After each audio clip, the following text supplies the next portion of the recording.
Hello, everyone. Welcome to Adventures in Lollygagging. This is The Good, the Mad, and the Unholy, a Haunted West game. Uh, let's just jump right into the summary. We don't need to make a joke this week, right? That's up I to don't you. I don't believe you. Like Are you sure about this? You don't? there's gonna be a joke. He's setting it up. He's pretending like it doesn't exist, but it's coming. Just wait. Just What are wait. you talking about? Just wait. It's gonna come. There's gonna be a joke. We're gonna get lulled into false insecurity and then dumb joke. We are I the. am offended. I'll just jump in and say we're the pessimistic posse. Well, you're acting like it, but no, I was just going to go straight into the summary. I don't know where this hostility is coming from. Go ahead, Steven. Did I drop there? Okay. Oh, you're all right. All right. So last week, the posse found themselves in a tough situation as the ranch quickly became a battleground. Gun hands opened fire. There were two demons that entered the fight. Rosanna Caldwell was casting some sort of enchantment that fractured the earth and shook the foundations of the buildings that soon began to collapse on top of you and around you. Little Petey accidentally set fire to the barn, adding to the chaos, but he was able to get free from the blaze thanks to Sula directing him. Henry, Purdy's faithful mule, also was able to free himself from the barn and dutifully, reliably found his owner in the battle. John took the worst beating in the fight. He went toe-to-toe with both demons and Crooked Oscar. Vint proved to be a very able sharpshooter, rolling a crit that was, 54 damage or something like that? It was something absurd, yeah. Yeah, crazy. It was triple sevens. Jackpot, you said. You brought down both of the demons with your rifle. Sula spotted Rosanna in the window of the ranch house where Rosanna was soon shot down. Sula and Purdy then gave chase to Lazarus and his remaining followers and found an elaborate basement underneath the house. The basement had a worship room containing a large cauldron that was packed tight with salt and decorated with all sorts of Celtic motifs. Vint and John caught up to you in the basement, and the posse continued their chase into some tunnels that led to an abandoned mine shaft. You went through a side tunnel and climbed over a pile of rubble that was blocking the tunnel, and you found a cavern full of ancient Native American cliff dwellings. This cavern looked to be caved in and sealed off. This appears to be the only way in and out to you. You're right now on a platform looking down about a 15-foot drop, like a stone outcropping, not really a man-made platform, but just a natural ledge. 15 feet below you and a bit ahead, you see Lazarus and three cultists with the body of Rosanna. Lazarus was attempting to bring a knife down to cut into Rosanna's belly. You saw there was something pushing against the skin of her belly, trying to get out. You were able to shoot him and wing him. Purdy spoke some righteous fury, and that incapacitated him. He's dropped the knife. He is down on the ground. There are three cultists that are still up, and they appear to be drawing guns and going for you. Jeff, why do you look so confused right now? I'm still waiting for the joke. I don't believe it's not going to happen. I still am waiting for it. So you're the perplexed posse? You're confused why it hasn't happened? I'm Steven, your balladeer. This is our perplexed posse. Let's jump into the game by rolling initiative. Vint and Sula, the adrenaline of this fight has energized you a bit. Magic seems to be fading as well. You no longer have 6s and 7s. Ooh. Thank goodness. So remember, rolling initiative, you roll a d10 and just add your initiative modifier. That's a good start. That's a 10. 8. It's an 8. Well, it's 13 technically, but I rolled a 10 on the 10. Also got an 8. Ooh. My initiative was 4. I got 10. So we got 2 10s and 2 8s. Sounds like it. Vint and Purdy were 10, right? Yeah, 13 total. VP 10. JS 8. And our cultists rolled a 9. Perfect. All right. Vint and Purdy, you guys can decide who's going to go first. I don't really care. We can just let you handle that. Okay. There are 3 cultists that are reaching into their blue robes. They're wearing the antler masks. The skulls are painted blue. The antlers are dripping red with blood. Appears to be fresh. And they are reaching into the robes for weapons. What are the 2 of you doing? Okay.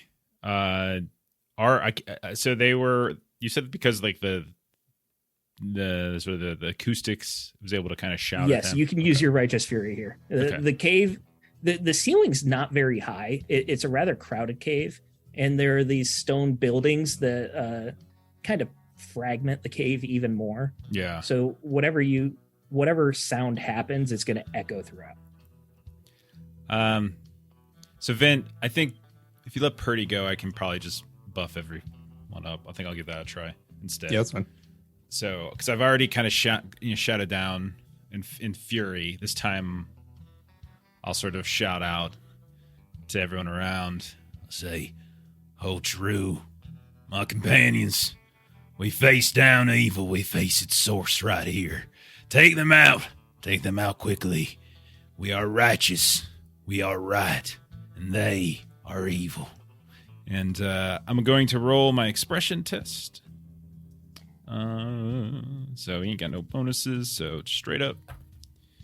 Okay, cool.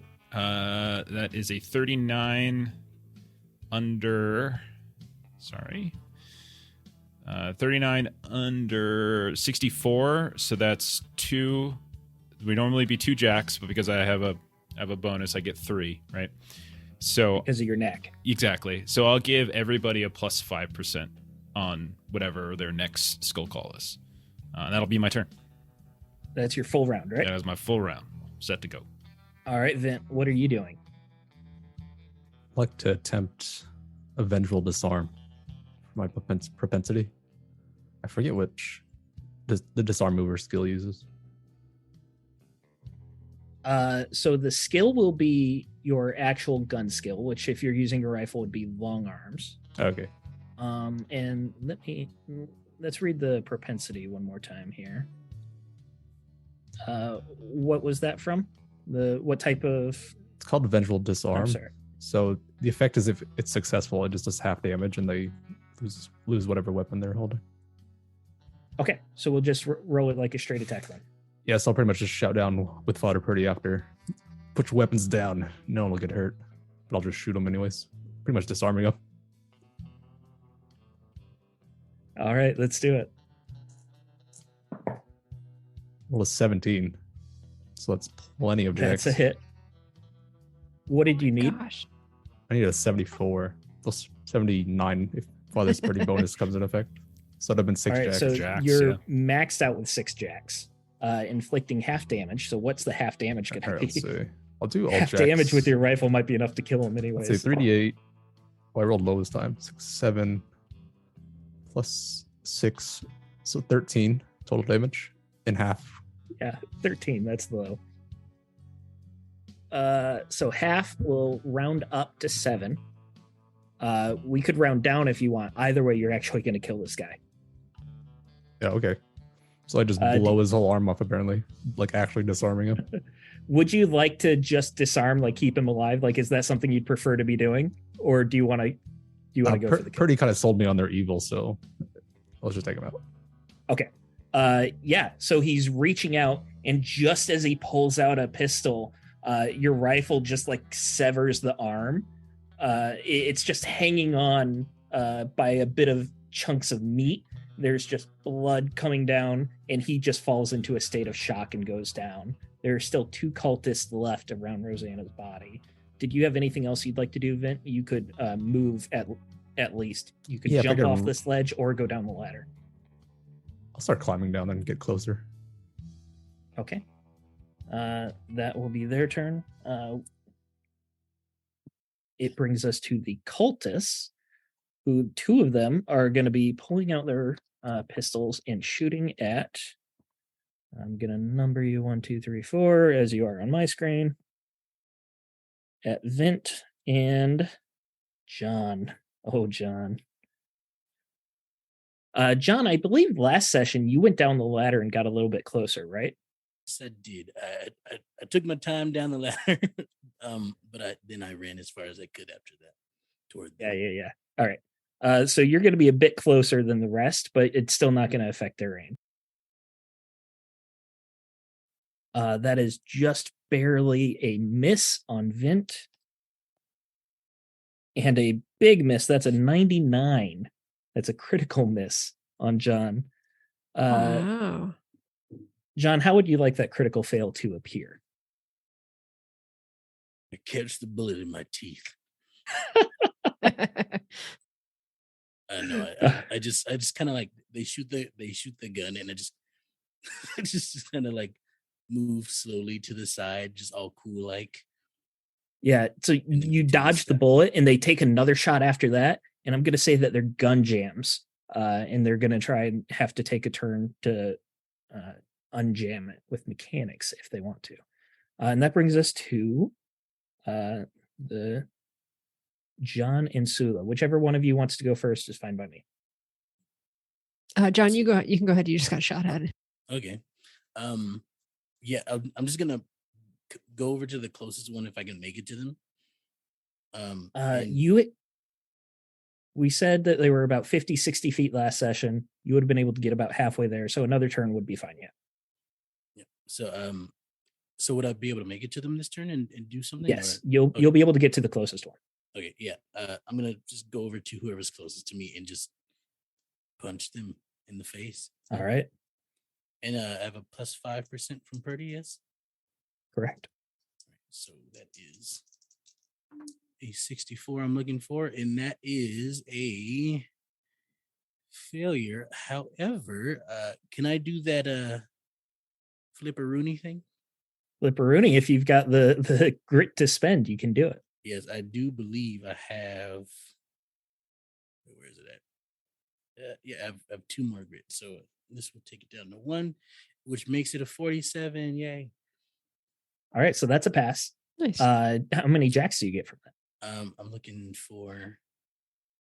I get 2, I believe, because the plus 1 to heal fisticuffs, I believe, is the thing, right? That I get an extra jack for when I use fisticuffs. Yeah, you're healed. So instead of getting 1 jack per 10, you get 2. So if you would have normally got 2, you get 4 instead. Oh, okay. Well, I would have gotten 1 this time. Oh, okay. So you get 2 instead. Sorry, no, I would have gotten. Yeah, I would have only gotten 1. Sorry, math was not mathing correctly for a second. But it doubles to 2 because you're healed. Cool beans. And I'm gonna put all that in the damage. So I'm gonna do 5 damage. All right. You go up and you punch him square in the jaw. He's trying to fix the jam on his pistol, so he wasn't really looking. By the time you got there, he brings up an arm. You already get a solid hit. That antler mask just flies off him. You see that he just looks like one of the farm hands that you saw before.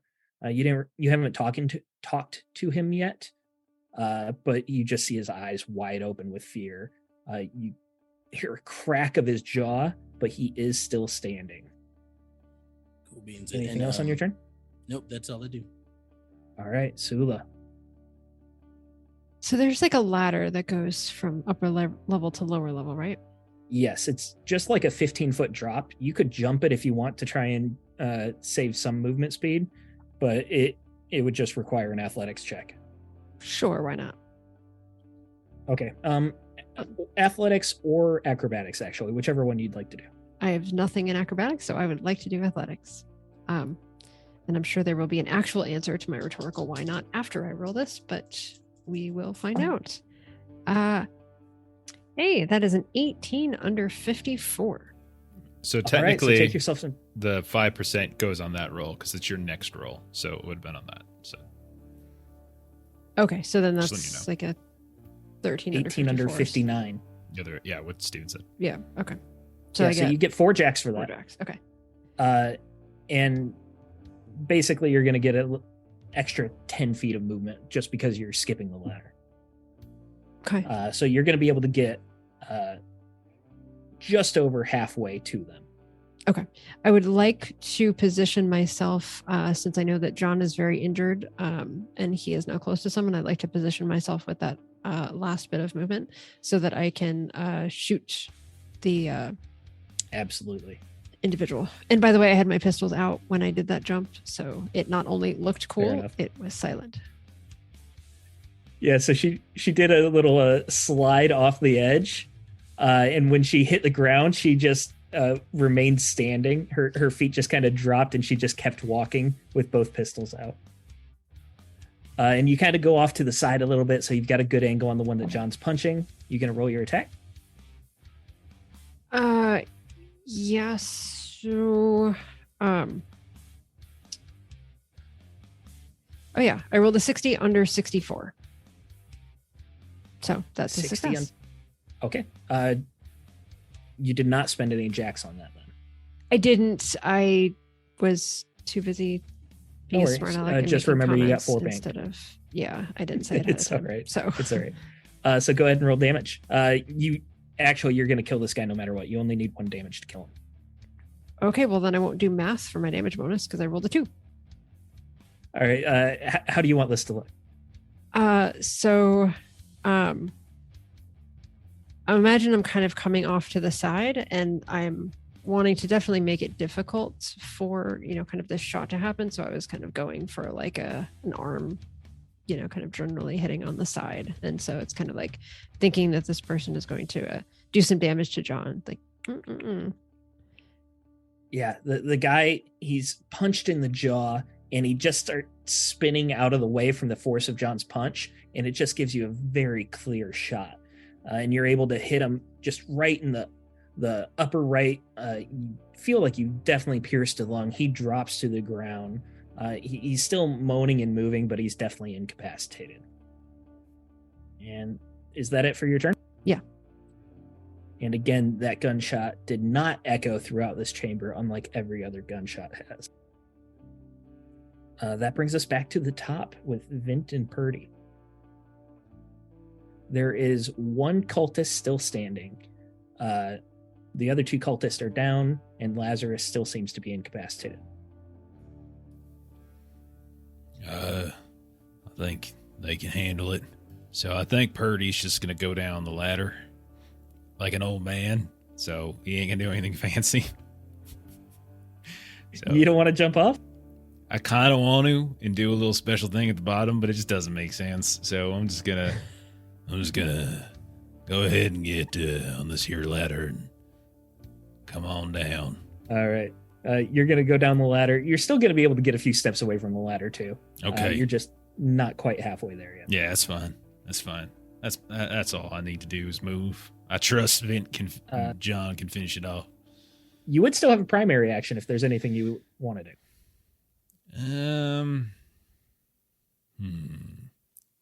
Could I?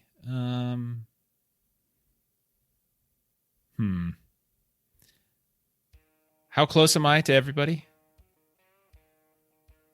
Like, You would be like 30 feet-ish away. Okay. From John would be the furthest from you.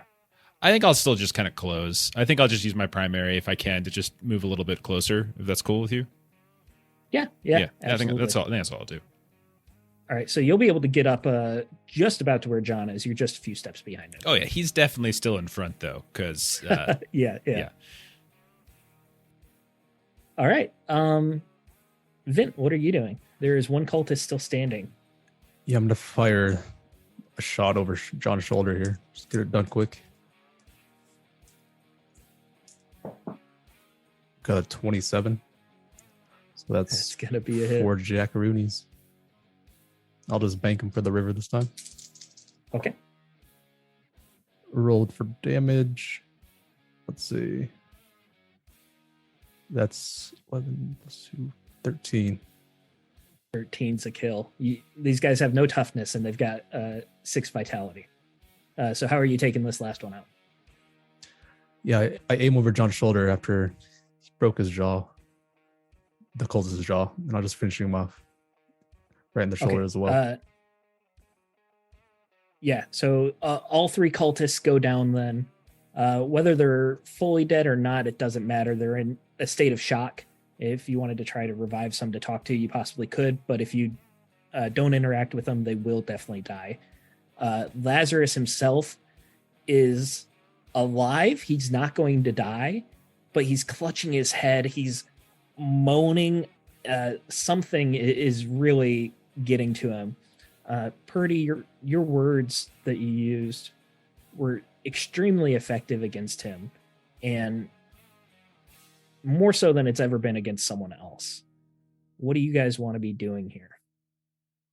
And Rosanna's body is still on the floor in the center of this ring of cultists. You can see that her dress was cut open and kind of pulled apart to reveal her belly. And if you watch that belly long enough, you do see something like pressing against the skin and just kind of like rippling across. Well, I think Purdy, for 2 reasons, will run to that, partly because of his medicine background, but also because he's fairly certain something unholy is going to be coming up out of there. But he'll call out to Sula, like, quickly, she might be in labor. I'm not sure what's coming out of this, but something is. I'm available to assist. Yeah, so we're dropping out of initiative here. Purdy and Sula, you're going to be able to run up to her. She is dead. Like the gunshot that she took hit her in the heart, and there's no chance of reviving her. Going into labor, it would have to be a cesarean. Purdy's got his medical bag always with him if he can, and this ain't my forte, but if there's a chance that there is an innocent in there, I suppose we should lend aid, but I think I'll sleep better at night knowing that. And just kind of like trails off. I need to know what's in there. So can Purdy try to roll a medicine to see if he can figure out what's in there? To figure out what's in there. See if I'm trying to get a sense if it's like, because Purdy thinks it's going to be some demon antler creature as he and Vint saw, but I'm not going to have you roll for it. I'm just going to tell you that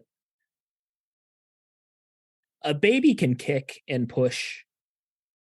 This is very violent for a baby. What's happening? It's really pressing against. It could be a baby. You're not going to be able to tell until you open it up, but it would be a very, very fringe case of a baby pushing this hard. It's like someone said bananas to it, and it's just going crazy now. That would be the fringe case. Purdy then will let everybody know, be ready. Whatever comes out of here, more than likely, is not of this world. Or at Let's lay least some eyes on it.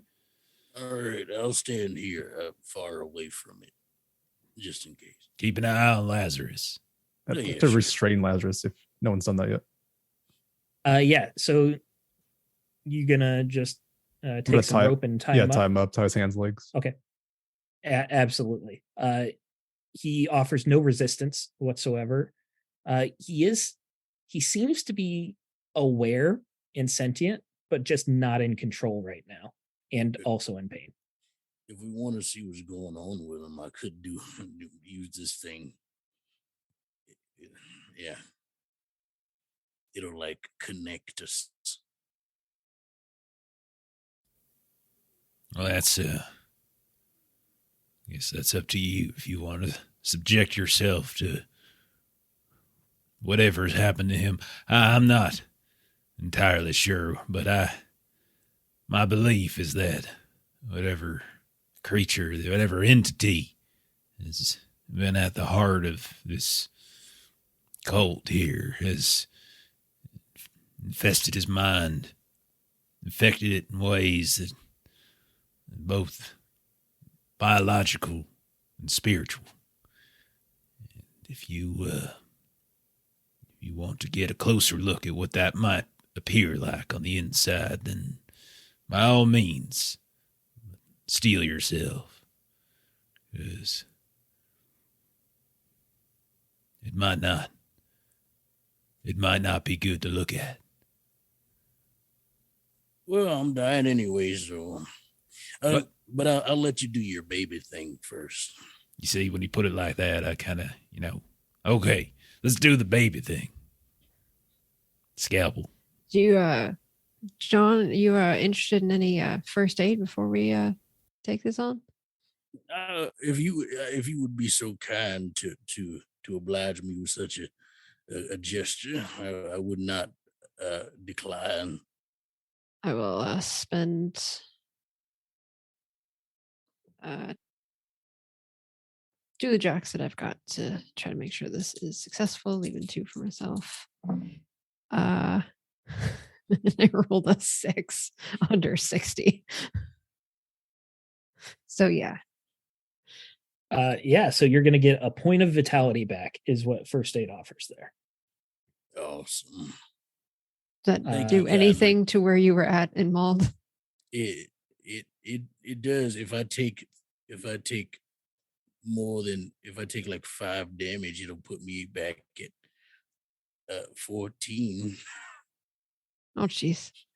But it is a good one, so don't worry about it. I appreciate you. Did you have jacks on it, Sula? Can you use the jacks for first aid? Yeah, so I used 2 jacks and then I rolled a 6 under 60. So each jack you roll is a healed point of vitality. I think. Page 63. So each jack scored heals 1 box in addition to natural healing. And I'm not sure if that's, I don't know. Okay. Whatever you want. First aid call can do so once per encounter, healing up to a maximum of the character's gumption rating daily. Okay.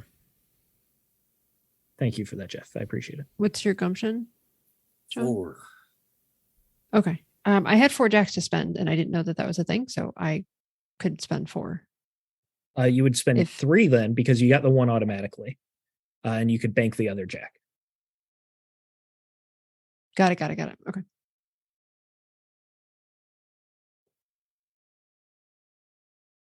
So I take away 4 damage? Yes, take away 4 boxes, which should get you into a different tier. Yep, I'm back at battered. Now I just look bruised. Well, thank you kindly, Sula. I'm right as rain. I appreciate it. Thank you. Just in case this whenever this makes its appearance, it is stronger than we need. We'll be raring to go. All right. Purdy, were you waiting on Sula to assist you? So or did you want to get started while Sula was patching it? I think I want to tap into my wisdom of the time. Twice per session, when asked, the balladeer provides a warning and possible outcomes for an action. So if my action is to cut this belly open and take this creature on out, what is the warning and possible outcomes that I might use to make a wiser decision? I give you a warning or a possible outcome, or I give you both? It says provides a warning and possible outcomes for an action. The warning is that there could be a demon inside her belly. Possible outcome is that you could cut out a demon. Very, very, very unlikely outcome is that you would cut out a normal baby. Okay. All right. So as I'm examining it, good. I'm going to say that you take some time to use your wisdom of the times here. Sure, that's fair. You're kind of looking around. Sula is patching up John. John was impaled by antlers. So that took a little bit, putting gauze and wrapping it so it would be compressed, things like that. Vint, you have Caldwell securely restrained. Purdy, would you be kneeling next to Rosanna, sitting, standing? I think it's fair to say that I am probably kneeling as I am inspecting. I'm both doing like a medical assessment, but also like a theological assessment, trying to like rack my brain. Like, is this wise? So I would be pretty close. Yeah. You're kneeling over her, looking closely. You are feeling the belly just to feel like the orientation of whatever could be inside it. And as you're feeling, something presses forcefully against your hand, several inches out of the belly. And instinctively, you pull back and you think you see a face, just some looked like there was open spots for eyes and a mouth that was opening and closing, and it pulls back in pretty quick. Putting your hand forward, you feel like some tiny vibrations coming from inside, and after a moment you start to hear some juicy, what something inside is just moving and scraping at flesh, and it gets more and more audible as time goes on. Purdy shoots it. He doesn't use his gun very often, but he does carry a 41 Remington. And he's got it kind of tucked away up his sleeve, so to speak, you know. And just kind of stumbles back. Maybe doesn't even fully get stood up. Just kind of stumbles back onto his ass, onto his bony ass, and just fires in the direction of the sound. This is going to be a narrative success, but go ahead and roll. Okay. Not horribly terrible at this, but I ain't as good as Vent or Sula, that's for sure, at shooting guns. 17 under 30. I fucking got, oh, sorry. Hey, wait, it's my channel. I can say fucking. Yeah, fucking got it. Right where I was for a second. All right. So go ahead and describe how you roll damage for me too. Sure. So it's a D6 plus 1. I think I had 1 jack on it, so I can use jack as damage. Yes, you can. We're exploring and a portion of the game that I never get to automatically. use, by the way. Roll 4 plus 1, so it's 5 plus what do you do with jacks? Just an extra plus 1? Extra 1 damage. All right, so 6 total damage. Okay. Go ahead and describe how this looks, as you're definitely causing a lot of damage to her corpse. So he's there. He's kind of down close. He turns his head. He doesn't put his head against the skin because that's too stupid.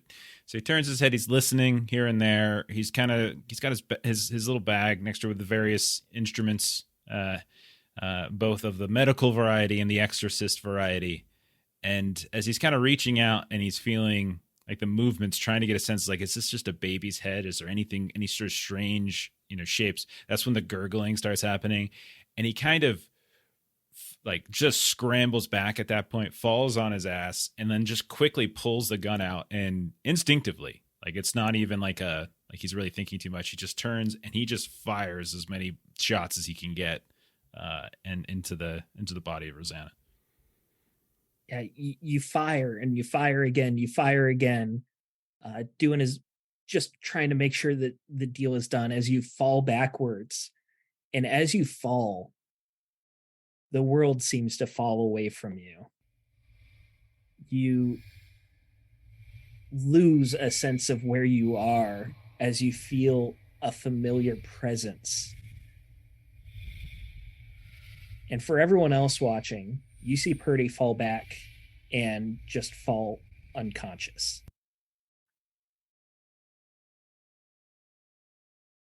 What are the rest of you doing as you see Purdy just unloaded on Rosanna's body and has fallen backwards? Is that a good thing? I'll see what he took shots at to see what's left behind. You go up to her body and there are some bullet holes in there. They're not massive. It's a pistol. So there's not massive holes. It's not like torn to pieces, but there's no longer any movement in her stomach.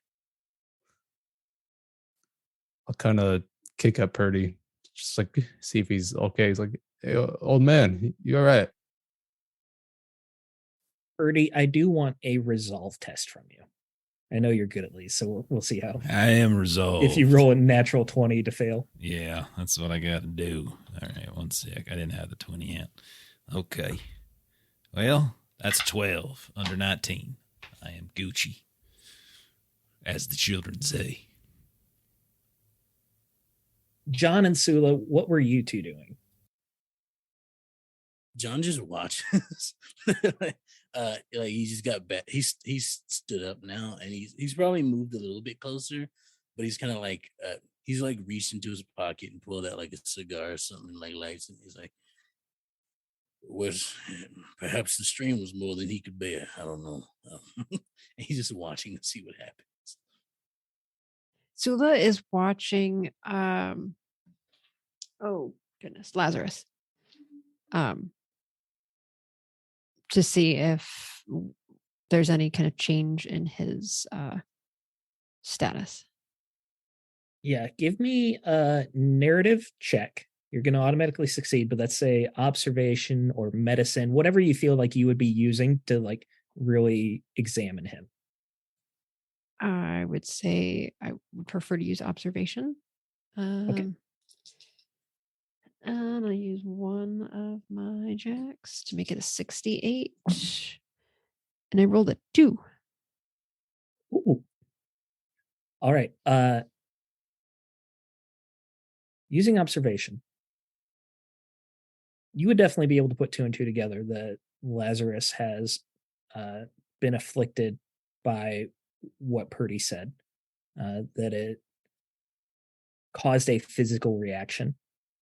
However, you're also watching closely between Rosanna being shot and Lazarus in his somewhat catatonic state, and there's no correlation between the two.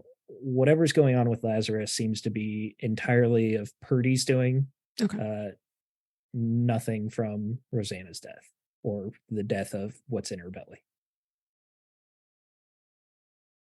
Purdy, you fall backwards. You fall into darkness. You're falling for 10, 20, 30 feet. Pitch black. You can't see a thing. Your arms are flailing. You don't even see your hands in front of you. And yet, the vision of one of these fucking deer skulls appears before you. Painted blue, red antlers. It shatters. And you hear a laugh. My son. And with that, you feel Vint kicking you, and you come to in the cavern. And I'll just say, and you just hear him as he pops up, like in the middle of a dream. I ain't your son. You're okay. You all right there, preacher? You hear that voice? Yours? Yeah, I can hear yours. I'll take that as a no. You check out the body. He kind of starts getting up at this point. Little, like he's like looking out of the side of, out of his peripheral vision, just like he's just in case, he's not 100% sure he's back yet. He's like taking his time. You check that body, make sure whatever was in there ain't in there no more. Ain't scrounging at what's ever left of that poor woman. No, nothing's moving. Sort of poke the barrel of my gun at it. As the posse is trying to take stock of the situation, making sure that everything is dead that appears to be dead, you hear some scrambling, some soft footsteps coming from the entrance to this cavern where you came from. And then you hear a soft voice. Oh, wow. Looking up, pulling up your lantern. I think it was Vint who had the lantern.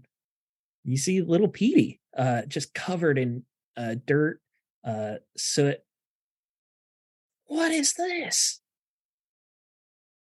Tell you, Petey, don't come by.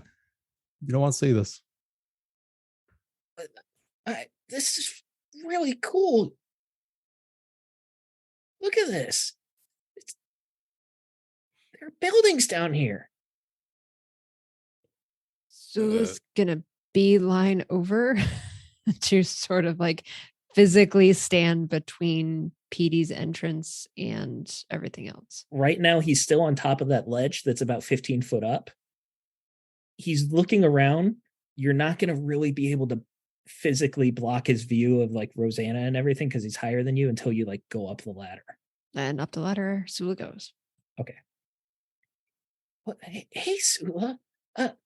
Is that Miss Rose? Yeah, there. You know what? I do think it's best if you just stay up here and you passed the little room a little ways back, right? There was like a cauldron in the middle of it. Yeah, it was full of salt. Yeah, can you just go back and wait in that room? I didn't bring a lantern, and it's kind of dark. Can I stay with you guys? Everyone up above is gone. They all ran away. I can yeah, there's a lot of stuff going on. Did you find Bandit? He just kind of looks down. No. That's all right. We gotta some things we gotta do down here. Can you kind of just keep yourself on up here? And you know what? I got a job for you. Okay. We're busy down there. And we got some things we gotta take care of, and we can't watch behind us while we're doing the stuff we need to do. So can you kind of put yourself right here, like at the top of the ladder, and face that way? And it's your job to let us know if anybody else comes down this way, just in case. It's pretty dark down there. I can't see anything. But you can hear, you can listen, you can be real quiet and you can listen. And that'll be a big help to us because then we can do what we're doing over here. I mean, I suppose, but could I just look around? Like, could I explore? You know what? I think it might be best if we finish up what we're doing first, and then we can all go explore because we need the light down there. And if we give you the light to explore, then we won't have the light to finish up what we're doing. But once we finish up what we're doing, then we can have the light. Okay. You listen out real good? Yeah, I'll wait here for now. And he just kind of like kicks at the dirt a little bit, and he turns and faces the darkness, and he's just kind of humming to himself. Just kind of pat him on the shoulder and go back down the ladder and just kind of look at everybody else and just kind of like found his way to us. And just so you guys know, you would actually have 2 lanterns now because the cultists had brought one down as well. No, so what are you guys doing down here? I'm no expert in a lot of these things, but how to lead you down here?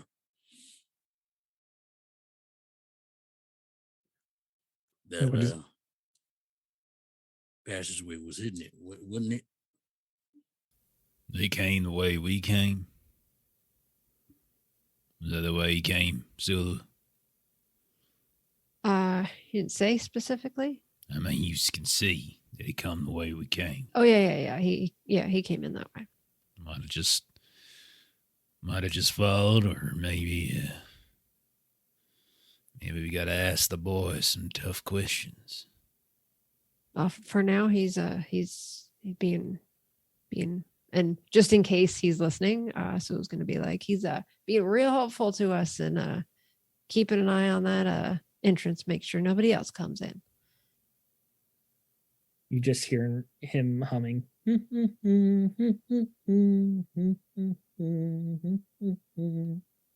What's up with that? What's up with the tune? What's he humming?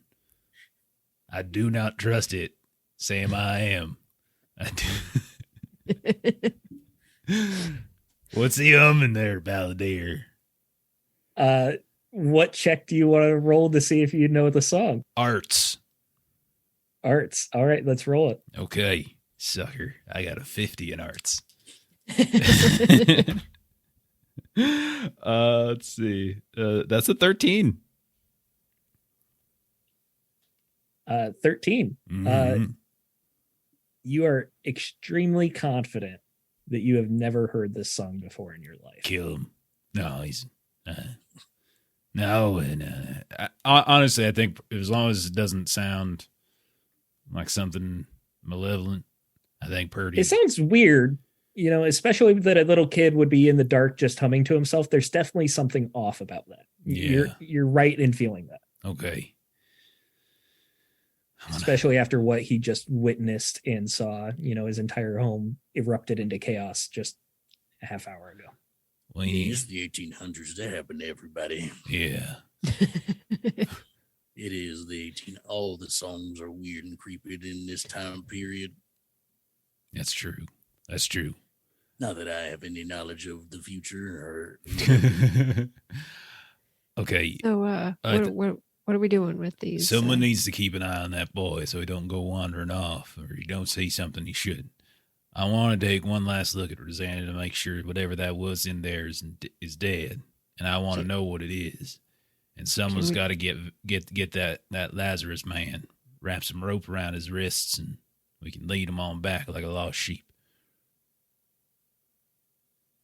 Can we just do like a burning of the other body and just take care of the destruction that way? I want to know what was in there. Well, that's your curiosity to be sated then. I would be fine with just a destruction, but I will keep an eye on little Mr. Petey. We don't get answers, and sometimes things come back on you. I am much more the shooting type than the thinking type. Well, Purdy's looking at the body and inspecting. I'll do like one last scan around the area, see what's down this pit, this cavern.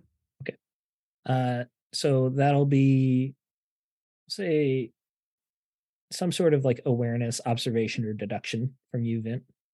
Purdy, what specifically are you trying to do to? I just want the body. This is terrible, but I like we could fade this, but Purdy wants to know what it was.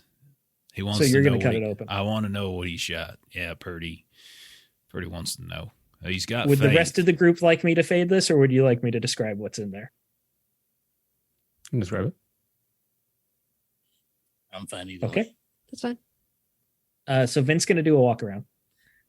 Purdy, you start to. Sorry, go ahead. John has pulled out his gun and has it aimed at Mr. Caldwell there in case he starts coming to from Father Purdy's little sermon there. Extel, you said John pulled out his gun and then you scratched your head like this. I just imagine John scratching his head with his gun. He has it aimed. All right. So John has his gun tracked on Rosanna's body. Vin is doing a walk around. Sula, I assume you're kind of keeping an eye on everything in the area. Including Petey. Yep.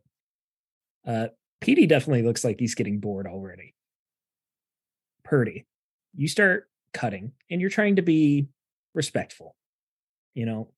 Regardless of what she was capable of, this is still a body. You don't want to, you have your own ethics. You make an incision and you cut a good amount of flesh away and you just reach in till you feel something. You start pulling it out. There's a lot of blood, a lot of fluids. You pull, you realize what you're holding is covered in fur and is a leg that ends with a cloven hoof. Are you going to keep pulling this thing out? I will push it back inside. My conscience is clear. And I will say, Miss Smiles, I think your fire idea has merit.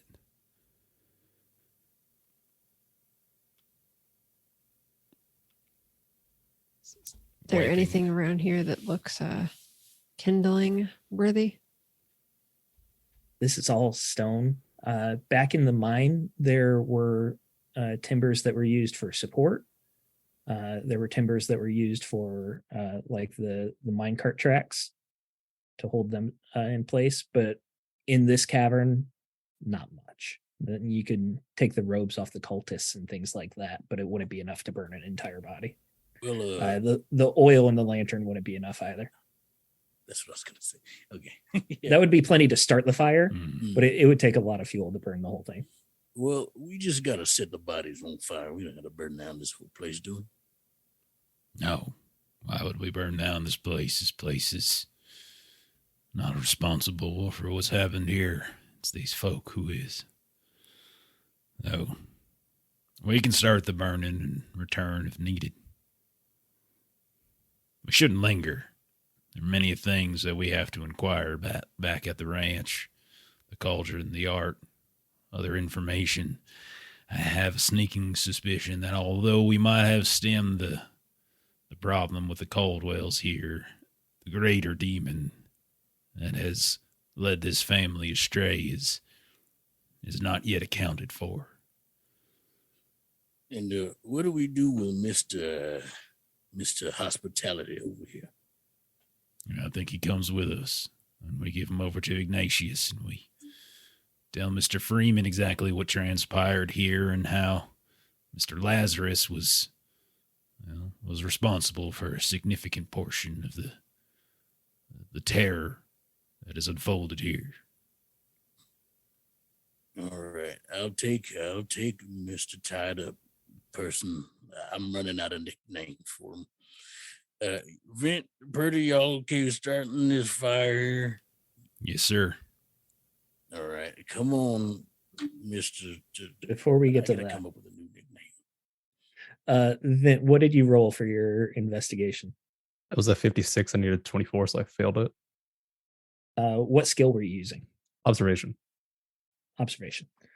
So you walk around and you look in several of these buildings. There's no real roof to them anymore. If there was any timber supporting them, it's long since rotted away. You see that there are various sleeping nooks, things like that. There are depressions in the ground with rings around them, most likely that they were used to hold water at some point, maybe even a fire. It's hard to tell. Nothing really draws your eye. You're not really an expert of this kind of archaeology either. The only thing that kind of catches your eye is actually where Rosanna is. When you're taking a step back and you're looking a little closer, you see that there is a large stone slab that doesn't really match the rest of the stone in the area. This thing's probably 15 feet across, probably a foot thick. And that has been painted on in blue paint by these cultists. She was in the center of this. The stone itself, it still has been here for a long, long time. But the stone seems to be just a different type of stone than everything else. I'll point that out if anyone wants to look closer, but other than that, I'll just get ready to burn. I'll take a look at it. Yeah, Purdy will look for any signs of like the knots and symbols and such we've seen. See if anything's been carved on it or anything like that. Okay. Purdy, give me theology. Extel, what specifically are you looking for? Not really anything particular. Vent was just like, this is weird. John was like, whoa, is it? So he's just kind of looking at it. I guess anything that wouldn't naturally be in a stone would be what he's looking for, I guess you could say. Okay. Give me an observation. Purdy, what'd you get? 63 under 79. It's a pass. Okay. There are no carvings in a Celtic motif here. There are various indents and indentations that align more with Native American mythology. Some rudimentary shapes that you've seen here and there. You've studied a lot of things in the region, so you would understand like a triangle with a circle and some lines would mean that this is a like type of animal to certain Native American tribes. And there are a lot of different shapes and symbols along that way on this stone. Nothing that you can like translate or read or anything like that. The only thing here in the Celtic symbolism is the painted Celtic knot with the 5 points. No, but probably Purdy would just conclude that this place is powerful in some respect. Ley lines, vortex of the spiritual world where nether worlds intertwine with reality. And it seems as though these folk have tried to take advantage of that. That's what Purdy would probably think. Muttering to himself. Are you saying that out loud? Yeah, he's probably muttering that, I think. Not declaring it like a sermon, but he's probably like talking to himself like an old man thinking. What did John get? I got a 52, which is a failure because I have a 28 in observation. Yeah. Same thing as Vint. Like, you're not really an expert in this. The stone's definitely a different type of stone. It's a very large slab that would be very difficult to move, especially, with how long this place has been buried. It would be an architectural engineering marvel to get this stone here. But, it's amazing what you can do with human power. Like, you've heard of Stonehenge and other places like that. There's a lot of massive stones that were moved. Yeah, Vint, you're right. This is definitely different than all the other rock here. Glad you agree. Purdy, as you're muttering, the humming stops. And Petey calls out, "Hey, I heard an old Indian legend once. You guys like to hear it?" Sure there. As long as you can keep listening while you're talking, we'll be happy to hear your story. Yeah, I can listen and talk. And he starts walking towards the ladder too as he's talking here. "So I heard that the old Indians, when they first came to this world, they were in a whole other world, right? And their god brought them through a hole from like the third world or the fourth world, maybe the fifth world, I don't know, into the next world, which is the one we're in now. And they came through like a cave into the new world. Their god brought them in, and the whole other world was like left in darkness and stuff like that." And at this point, he's like going down the ladder as he's talking, like walking towards you guys.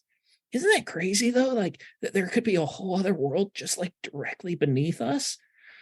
Man, I wonder if anything got left in that world. Like, could there be like monsters down there or anything like that? I'll sort of dim the light as he gets closer so he can't like catch a silhouette of the bodies. Yeah, and Sula's still trying to kind of keep herself kind of in front of him, like he's walking down and she's kind of getting in the way so that he has to like actively try to like move around her. And he'll like stumble as he's walking, and he'll trip because like the light's dimmer now. But yeah. Anyways, so like now we're in like the fourth world or something like that, and they say that eventually their god will bring us into the fifth world. And look at this stone. This thing's huge. How do you think they got it in here? You stay away from that there, boy. Keep clear. Can Birdie roll a psychology on him? I just don't trust him even a little bit. Just to kind of get a sense is this just boyish curiosity, or is he playing us? Is kind of what I'm trying to figure out. I'm not going to have you roll it because would it be fair to say Purdy's giving him a little bit of a look? Oh, most certainly.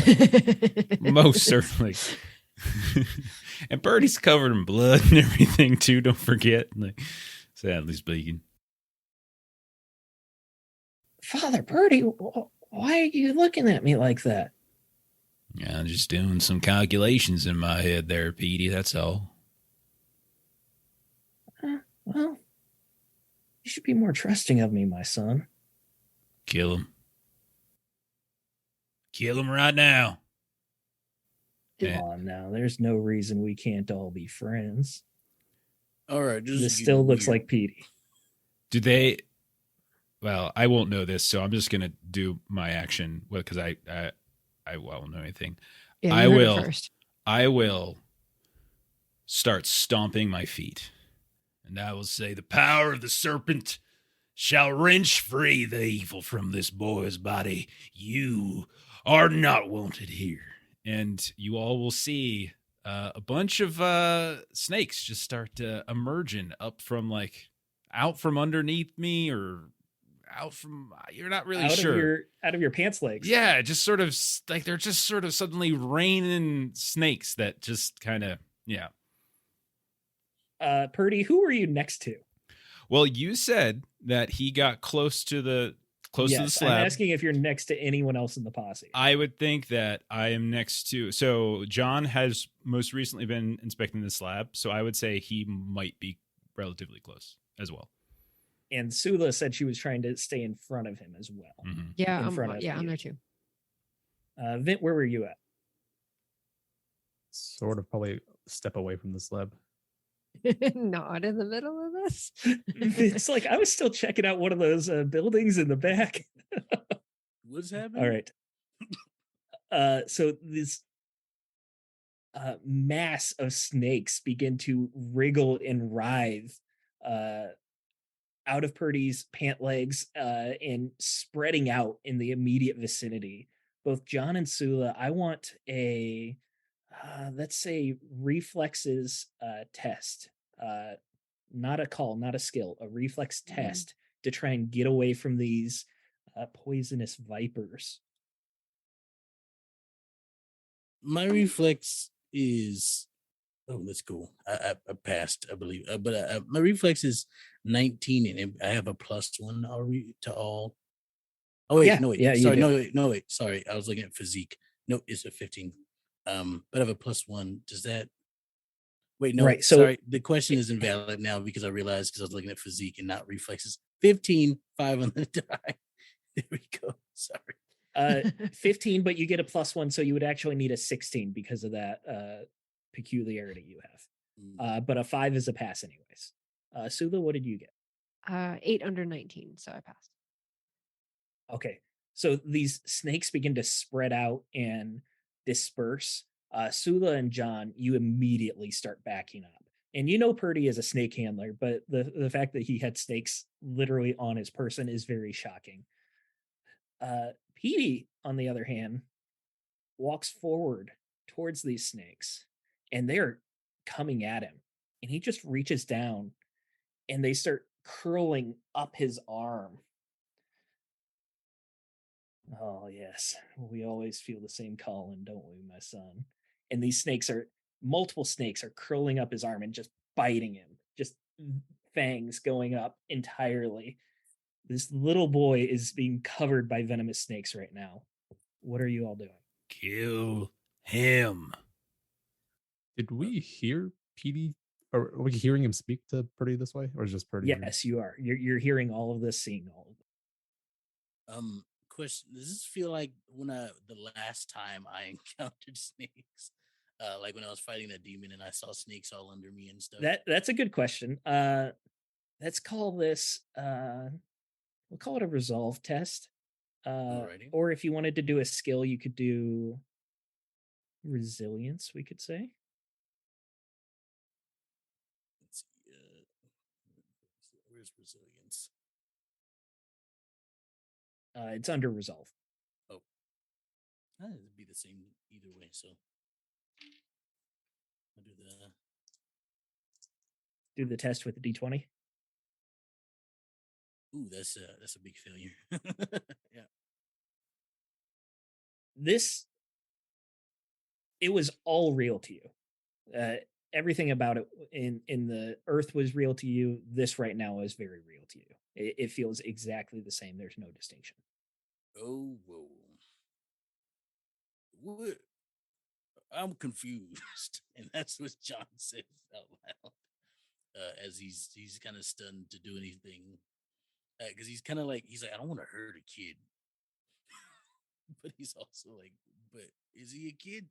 He's kind of, he's too stunned to do anything at the moment. So he just, don't worry, John. You couldn't hurt me if you tried. Sula's gonna ask, can you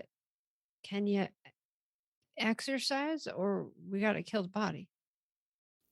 Will you pull out your fucking guns and shoot that fucking thing in front of you? What the hell's taking y'all so long? So I pull out my barrel, aim it down at him. All right, Petey, if that's your real name. I'm not one for shooting kids, but if you don't tell me what the fuck you are and what's going on here, you're gonna get a bullet through your skull. I'm just here to visit my good son, Father Purdy. I'm not your son. Do not say that You're again. as close to kin as you'll ever have. It's the closest to kin as you'll ever have. You cruel and terrible fucking thing. I am not your kin. You took away from me one of my greatest friends. I will not sit here and be sullied by your foul fucking voice. How many times do I have to tell you we can be civil? I'll There's shoot no him. reason for us to roll your attack. Yeah, no one else will. I'm gonna burn my jacks. No one else will. I feel like you're sending messages to everybody like, no, don't shoot him. It'll piss Jeff off. All right, so I'm gonna spend all 3 of my jacks. So this is a 60 on my short arms. 21. That's it. 21. Yep.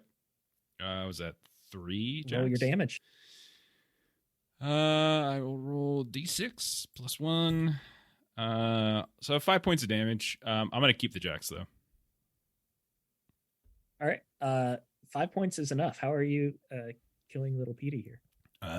Shooting him square in the face. Petey, your bullet goes right at him. He falls backwards. The snakes fall to the ground. And then as his body hits the floor, it disappears into a cloud of shadows, like just dissipates. You see a little swirl, dust rises up from behind you all, closer to Vint. Now, what did you think that would accomplish? Made me feel better. Looking back, you don't see Petey. You see your friend Shauna. Which, for viewers, was Ashley's character in the first arc. Oh, dear. Y'all believe me now? Sula will shoot. All right, roll your attack. All right, I'm going to spin a jack to get this up to 74.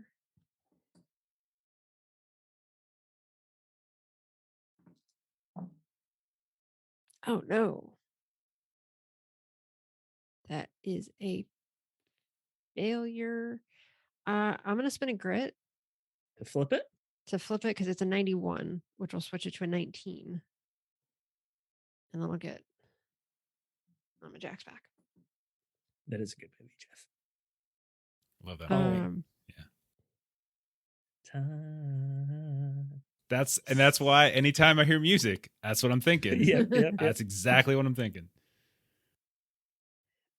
So 2, 3, 4 damage per, if that's meaningful enough. 4 damage. Both pistols or just one? Both always. All right. The rest of you don't hear the blast of the guns, but you see the recoil as her pistols go firing. And Shauna, she's wearing this white lacy dress, and you see blood begin to spill. And she kind of staggers back, and she leans against one of these buildings, and she just begins to slide down. And in my best Ashley impression, oh God, you killed me. I'm dying. Why, Sula? Why would you shoot me? That ain't because that ain't you. What are you? I'm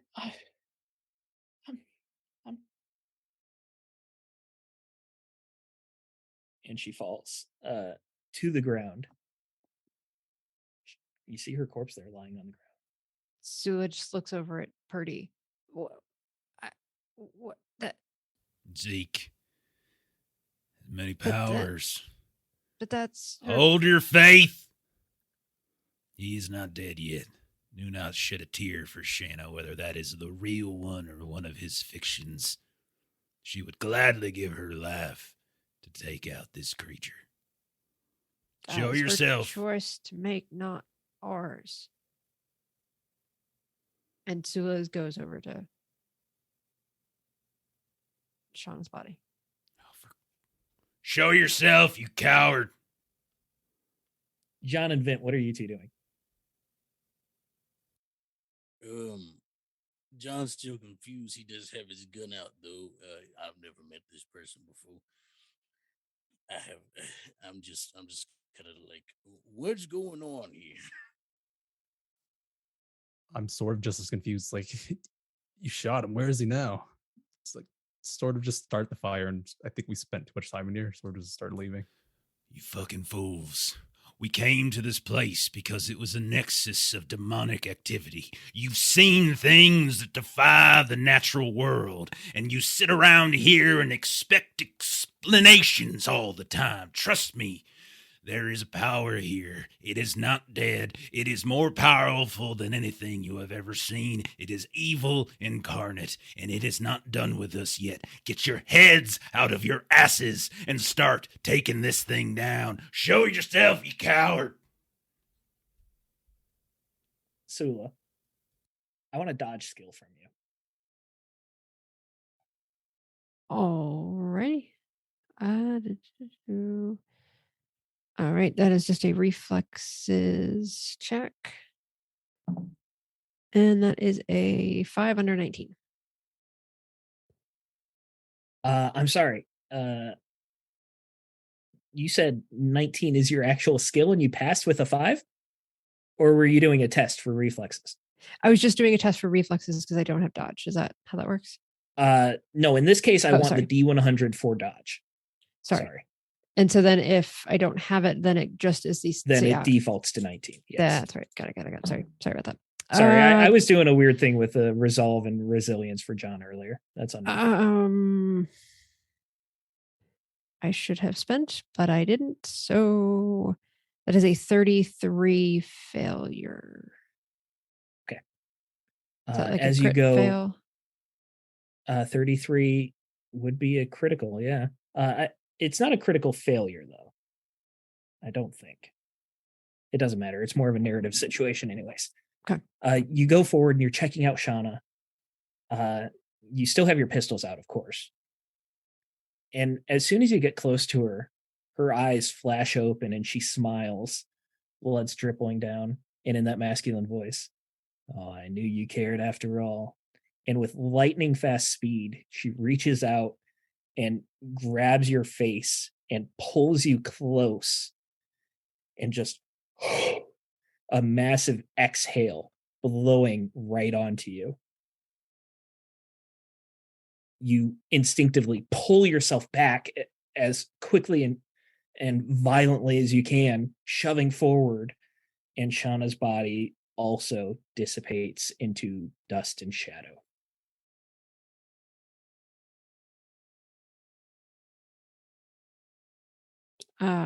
How do I feel? Scared, I would assume, panicked. Yeah, okay. I just didn't know, like, other than that, like, is there anything that Fair enough. As far as you can tell, it was just a breath of hot air on you, and whatever effect it has, you're not sure. So Sula will just sort of slowly kind of turn around and just see what everyone else seems to think of what just transpired. I would say Vint and John, if you guys were getting started on like pouring oil on Rosanna, you wouldn't have seen it. Purdy, you would be very focused on this, I think. So I think you would have seen it very clearly. Oh, yeah. And that breath thing that happened, would Purdy be suspicious now of Sula? I think it would be very fair for you to say that, but it's your call. Mm-hmm.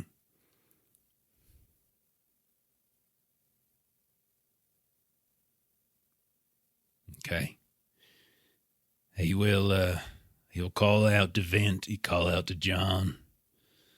Gentlemen, I know what I am, and I know I am a strange old man. But I tell you now, that burning you're doing, it's a flicker in the molten lava that is pouring upon us right now. There is a creature haunting us. I need your attention. Sula, if there's any part of you that is still in there, if there's any part of you that still has control, put your guns down now, and we'll know that it's still Sula and not Zeke who controls ye. Melissa, before you respond, make sure you check your Discord.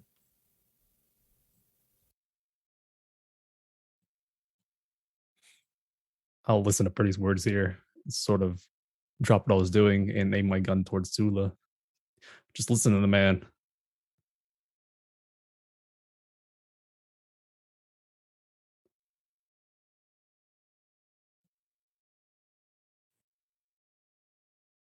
They're currently typing in Discord right now. Yeah, sorry. We probably should have filled, but it was fun to watch. Sula will sort of, she doesn't put these pistols away very frequently. They serve a lot of purpose to her. But she will slowly kneel toward the ground, and she will drop both pistols and do the, kick across. What do you think, Birdie? Seems like she's her. Take the guns. And then, if the guns aren't on her, Ferdy will reach underneath his robes, and he'll pull out his special book, his book of scriptures. Not the kind that are orated on the Sundays that most folk go earn their pride and shed their guilt. No. These are the real truth, the gospel truth, an older truth. And he will begin reading from that book in a language that is part recognizable, but also this sort of strange, distant kind of Appalachian sound. It just doesn't seem to make sense. You understand 1 out of every 9 or 10 words. And he begins sort of going through his version of sort of the process of exorcism. He's not a Catholic priest, so it's different. And he'll begin to sort of chant, kind of walk through it, slowly taking a couple steps forward towards Sula as he does. And Sula's standing, kind of like palms forward, just kind of like, she has made a habit of looking as sort of menacing as she can. And so she's awkwardly trying to do the opposite of whatever would sort of make her be not threatening. Yeah, let's get an expression check from you. Such frowning instead of smiling. Or actually awkwardly smiling instead of frowning. Oh gosh. Seems are easy. Come on. You guys aren't good at that? You guys aren't good at expression? I know. I like punching things. I'm gonna spend all the checks I have, because maybe this will help me live here, to make this a 69 goal here instead of just a 9. All right, got a 24. What did you need? 69. 69. Okay, so go ahead and describe your Nice. success. She is sort of like, she really doesn't know how to look not mean, so she's sort of like opening her mouth a little bit and sort of a smile, and like holding her hands out, like kind of by her side, but sort of palms up, and trying to like slouch a little bit so she's not quite so tall and just sort of looks very unlike you've seen her in any particular pose.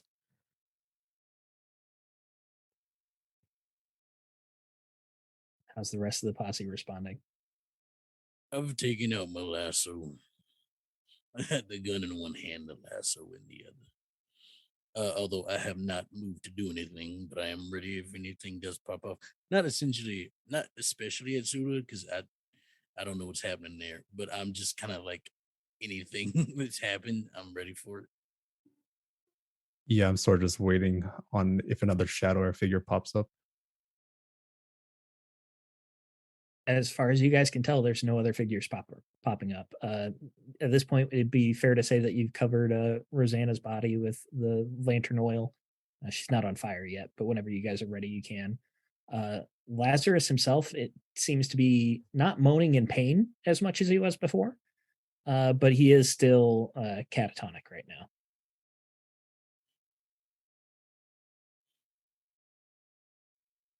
Are you ready to leave now? As ready as I'll ever be, honestly. I think we should get the hell up out of here. Purdy's continuing to kind of go through. He like reads, holds the book out. The pages are kind of falling, covered in blood. Sometimes they don't even have words on them. It's just pictures, sketches of things. Returns to the next one, starts going through something again. So basically the process that he would normally use whenever he's called upon to help remove a spirit from a poor soul who has been infected with devilry or something like such.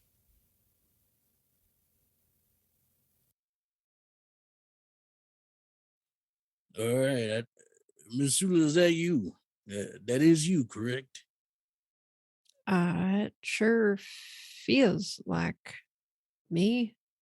Don't know how to feel like anyone that ain't me, but for now I feel like me.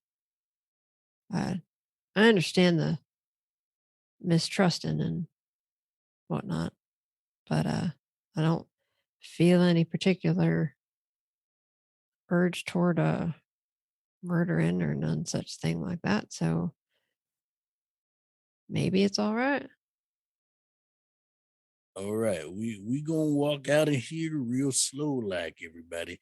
Brother Purdy, you can keep doing your thing if that's what makes you feel comfortable. And Sula, you going out first. Because Father Purdy here seems to be mistrusting of him. And I'll follow behind you. And we will set this place ablaze, and then we will leave. And we're gonna have ourselves a big fancy dinner once we get back to town. How about that? Yeah, everybody cool with that? Sounds all right to me. All right.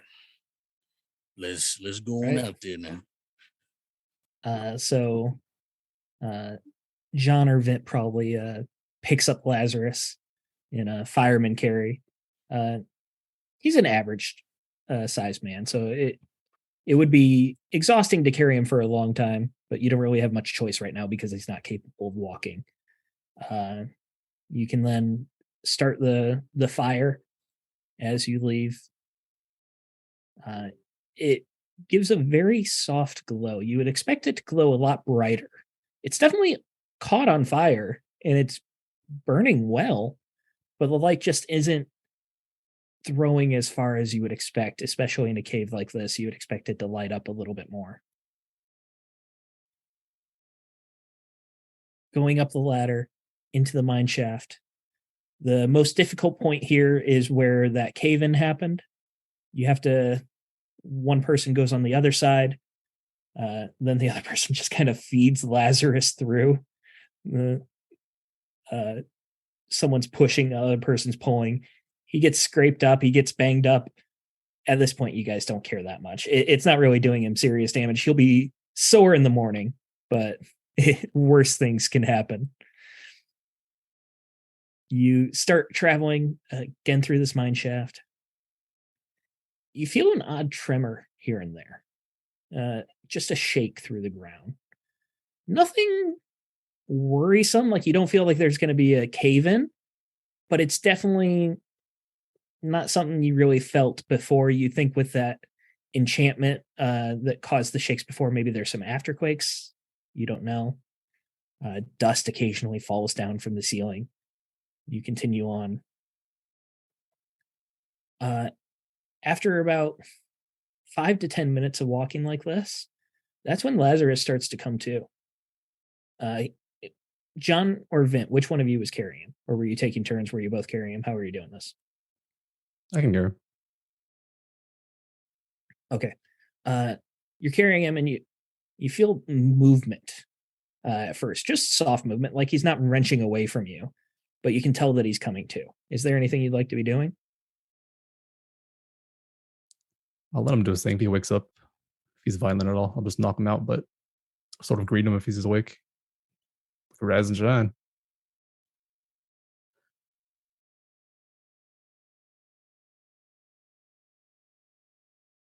You set him down and he just kind of. Oh. You yellow belly cowards.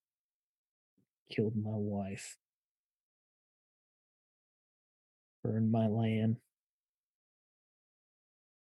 I'll kill you all.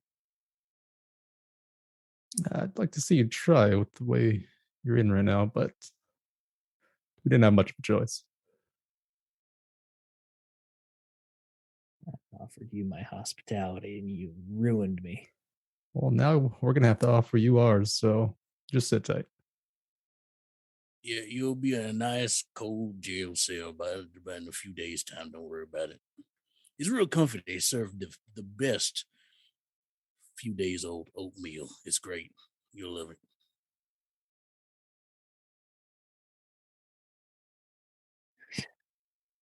Just can't help it, can you? You know, just have to sow chaos. Kick a man while he's down. Never seen a more destructive force in my life.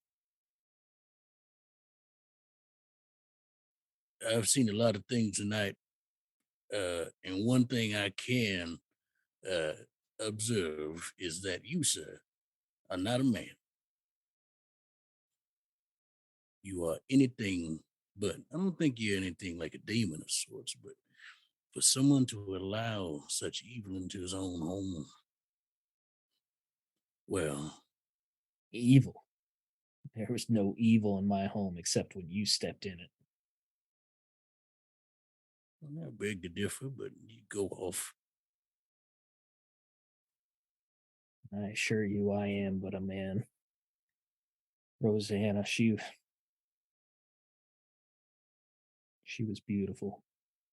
She was a beautiful flower, and you all stepped on her. You crushed her. She didn't deserve that. If it's any consolation, she was dead when we got there, so it's probably you who did it. You all shot her. What are you talking about? Yeah, John, I sort of took a pop at her. Oh, is that what happened? Oh, I was too busy climbing down the ladder with my broken ribs and whatnot, so. Sort of took a pop at her. Either way, your demon baby would not be born.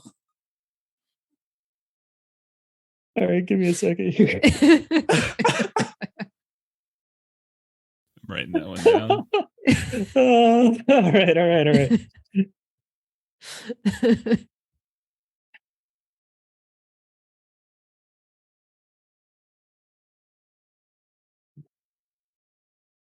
My son, what happened to him?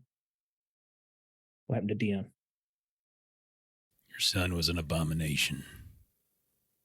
I saw the fetus itself.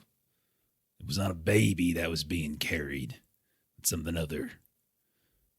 Unless furry legs and hooves run in your family, Lazarus. Do they? You.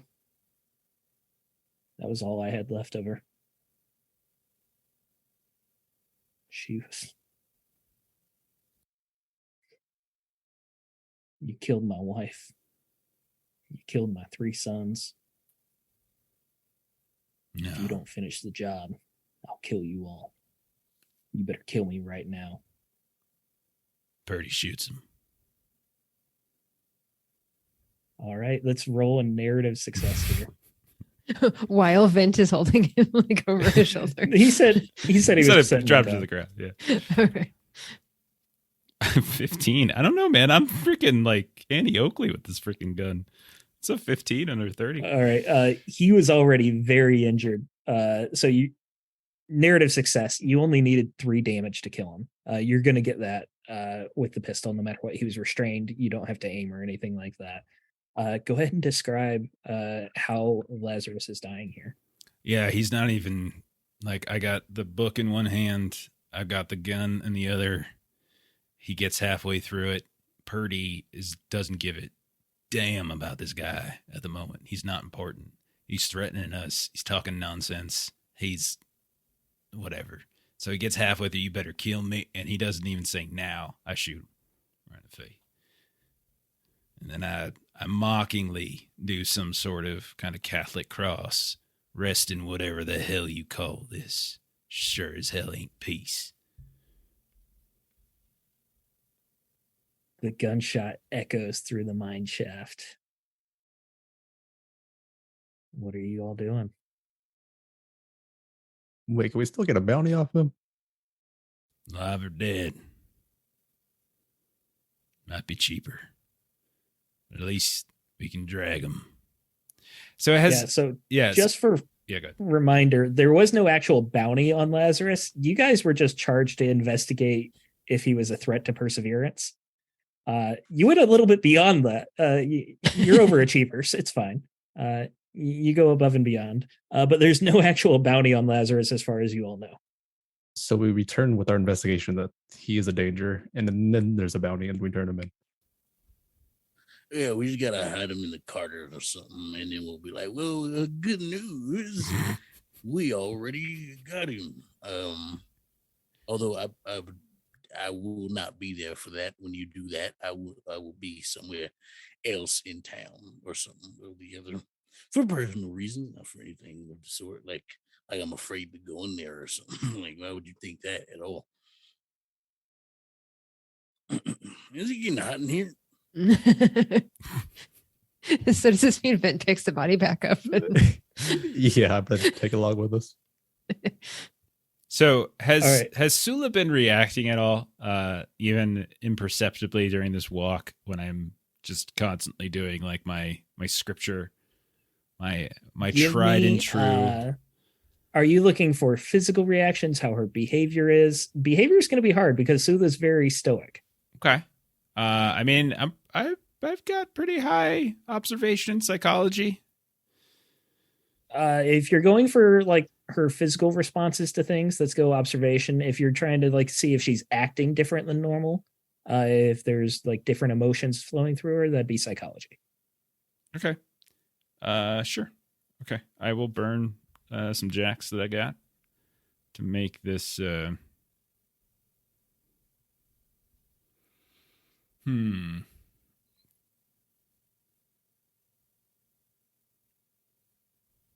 Okay, I'll do psychology. 70 is what I'm hit. It was what I need to hit. Oh my god, 70. Literally a 70. All right, so you just barely passed.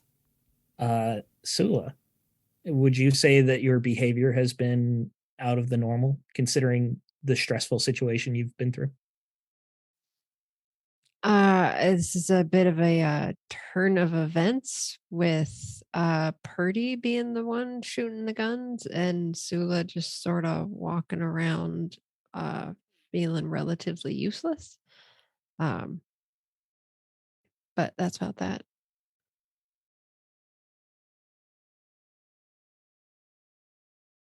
Just want to point out, I don't trust any of y'all. Now you're being just a bit paranoid here, Purdy. No, we've been through a lot. But maybe your head will clear up when we're out here. You know, my mother used to say I was a demon, so maybe, maybe you're right in your assumption. But I assure you, Father Purdy, I got no ill will towards you. So whether I am a demon or not, you have nothing to fear. You all are just comfortable leaving this cave knowing that there's that creature that popped into Petey and disappeared into dust, popped into Shayna, disappeared into dust, breathed some foul ichor into Sula's face, and disappeared once more. But here we are, holding hands, hopping and skipping our way back to Perseverance. You all think the job is done? You think we're going to get back there and be rewarded with coin, with food, with accolades? Well, I didn't think there was a job in the first place. It's sort of just hopped into our laps. We took care of it the best we could. If you think there's still something out there, it's not going to keep me up at night. I have to agree with Vimp there. In my opinion, as long as this thing doesn't come for me, I don't really care. Although if it does rear its ugly head at me once more, I will surely take care of business just like we did here.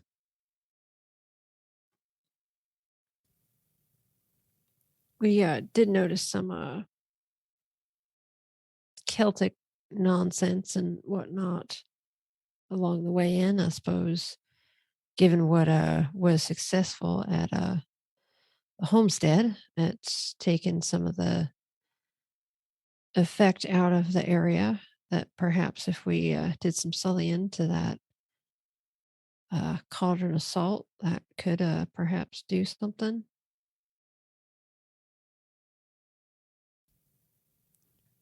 At least that we agree. I am curious to investigate the house further. Okay. So, are you leaving Lazarus Spotty or taking him with you? I'll be taking it. Okay. So it's going to be another few minutes traveling through the mine shaft before you find the opening to the basement. Everything seems exactly how you left it. The opening, there's a leather covering. You pull it aside and you find this worship room. The ground has carved into it a Celtic knot, but this knot is carved to look like a snake that is biting its own tail, and its violently bent body looks like its back would have been like broken to be in that shape. But there's a lot of blue fabrics and drapes hanging from the walls, a lot of Celtic motifs along the walls, a lot of candles on shelves. And in the center of this room is the cauldron. Vint, as you're getting a little bit more time to look at this before you kind of just moved right in because you were on the chase, this is the exact cauldron that you saw in your dream from the very, very first episode of this arc. The cauldron's like 4 feet wide in diameter, very, very big. Appears to be made out of brass. A lot of Celtic motifs all the way around, and it's packed tight with salt.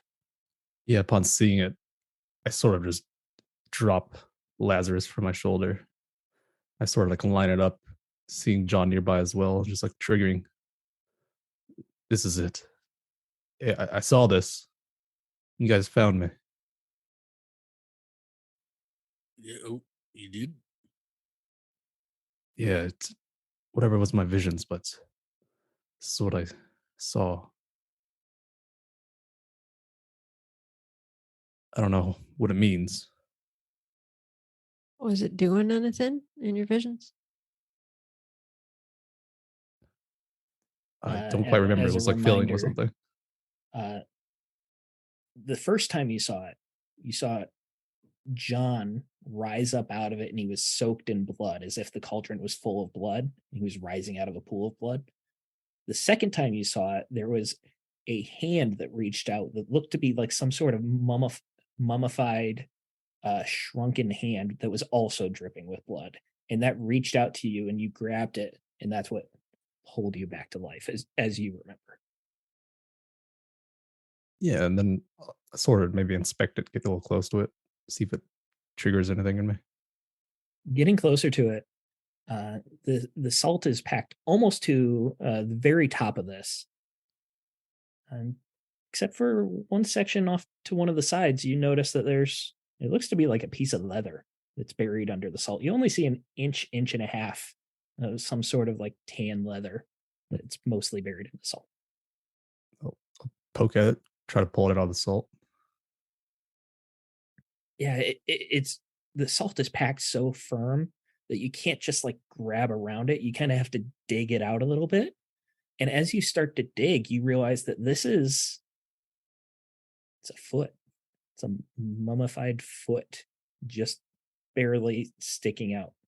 You dig a little bit further, you see the ankle, you see the toes. Digging a little bit more, there's the leg that just goes deeper into the salt. I got something here. I'll sort of just try to empty the cauldron out as best I can.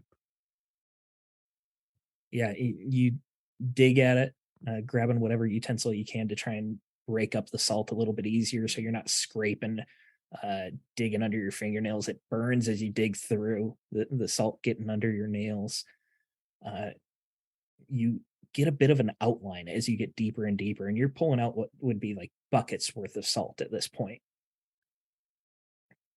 And when you've got the cauldron 3/4 of the way emptied, maybe almost half of the way, you can see that there is a body in the fetal position in this cauldron that's just been packed full of salt to preserve it.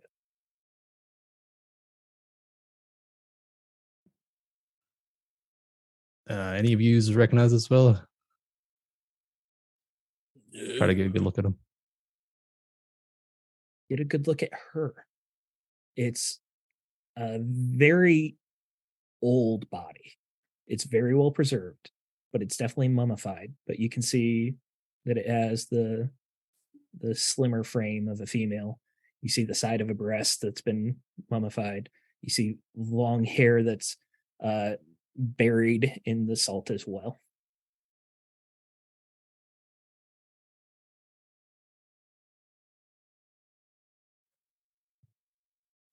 Does it look like anybody we've come across?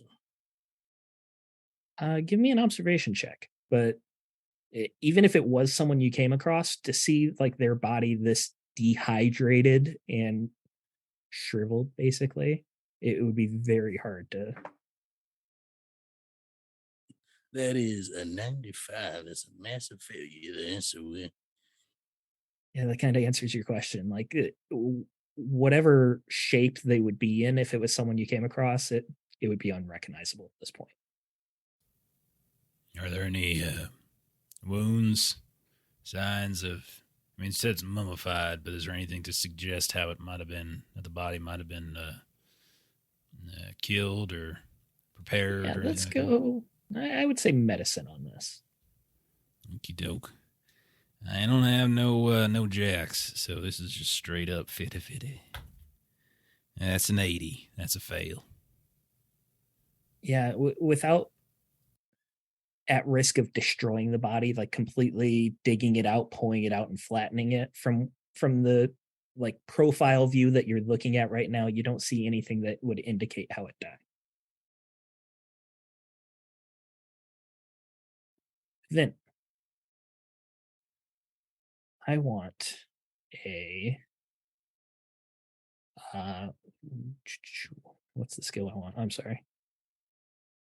It's going to be a resolve skill. Let's just make it a resolve test. Okay. My resolve So is the D20. 12. I rolled an 8, so pass. You get a strange feeling the more you look at this, the more you dig. You almost feel like fatigued. Maybe it's the adrenaline finally leaving your body from this massive fight and carrying Lazarus this whole way. That's physically exhausting. But the more you dig, the more you feel like your energy being sapped away from you. It's nothing major. You could almost write it off as not really affecting you, but it is noticeable. I think I'm coming down from all that fighting we've been doing. Nice little rest would be nice.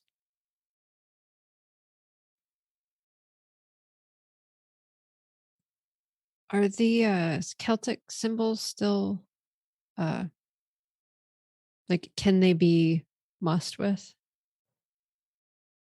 Can they be what with? Like were the Celtic symbols like so there was Uh, salt in the cauldron, were the Celtic symbols around something that can be like destroyed? the Celtic symbols were forged into the cauldron here. They're embossed. Uh, the symbolism mostly revolves there's two symbols, one on either side, of a woman in a dress riding a wagon, maybe a chariot. It looks more like a wagon being pulled by two deer or stag. Mm. And then there's a lot of the Celtic knots that go all the way around, and a few other symbols here and there, but those are the two main ones that are on either side. Could I possibly tell what they mean? If there's like a meaning to this, like a story or some other thing? Uh, how much familiarity do you have with Celtic mythology? I'm not asking this to be a jerk. I'm just curious if it's in your backstory or not, John, or scholarship in general. John is just he likes languages. Uh, he knows a few different ones, and I wouldn't say he like dived too deep into everything Celtic, but he has like studied it a little bit before. Okay, so give me a language check then.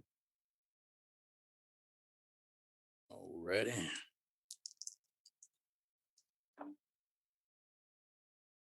That is, I'm rolling terrible. Oh my gosh, 90s all the time. I got a 99. Wait, no, that's a 96.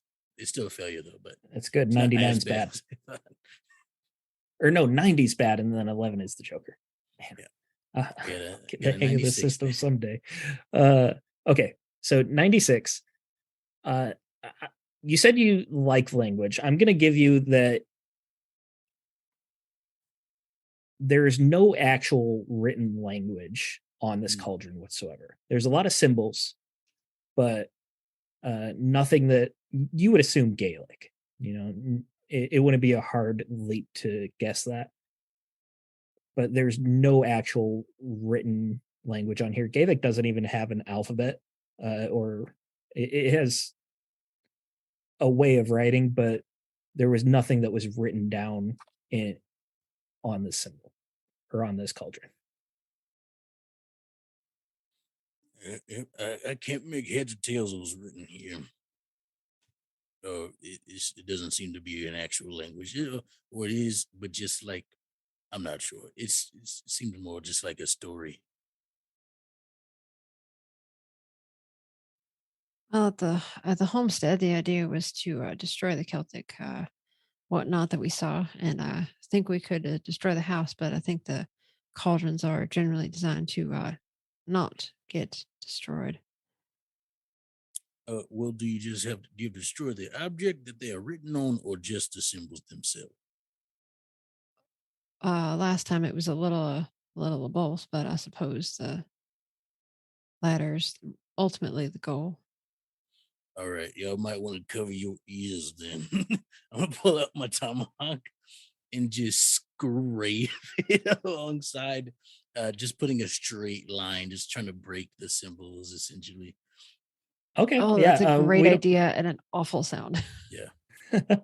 Yeah, the nails on the chalkboard, the metal on metal. We don't need to roll for that. You'll absolutely be able to do that. You just take your tomahawk and you just grind it in there. And it's a softer metal. You're able to leave a nice gash on there. And you probably take it a couple times to get both sides. So it's going to take a little bit of work. But after a minute or two, it's going to be everything has a scar on it. Yeah, I'm gonna need to get this blade fixed after that. I'm pretty sure that took away the edge quite a bit, but hopefully that did it. I don't know a way we could destroy a cauldron without just like melting it, but I was I was thinking we would need to set this house ablaze on the way out, unless anyone had a strong inkling to the contrary. I'm fine with setting this entire valley on fire, honestly. Okay. So the group of you make your way upstairs. We'll say that you're able to one do quick thing if we could Yeah. do it, Steven, because Melissa mentioned it and I was thinking about it too. Like, how many sons did he say he has? 3. He said we killed 3. He didn't have 3 sons, did he? If he knows what was in Rosanna, I can only assume those others. Or how many did we kill in the cave? 3. Those his boys? I If don't you, know if the cultist in the cave was a female. if you shared with us what you saw, then were there not hooved and antlered individuals that we fought? It was a creature. Yeah. That Maybe. was with that put that hole in the center there, John, was it not? Maybe. Yeah, I think Yeah. he's referring to those to the 2 big old boys from outside, And then the the third one- in the Yeah. womb. Oh, he's not a man. I was correct. You see, he tried to say that he was, but no man has a child like that. You need to Yeah. have faith and conviction. John, you believe something. Believe it strongly. Don't let the words of a liar and a foul man deter you from what you feel is true. So Purdy is just really troubled. He's super jumpy. He's looking left and right.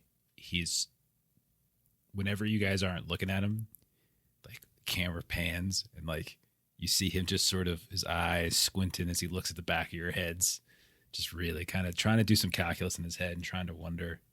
He's really, he's not doing well right now. He's a little Sula coughs sketchy. and Purdy jerks his head. Shoots her right in the face. Don't you ever cough around me. All right. So you guys are coming out of the basement, Len. This house will be very easy to set on fire if you want. We can say that you guys did a cursory look around the house. You're not going to find much of interest clue-wise. There's going to be a lot of cash and jewels about if you're thinking of looting the place. If not, you can leave that be. As you're walking around, though, you're going to be able to look out the front windows. Sula, we'll say you notice this first.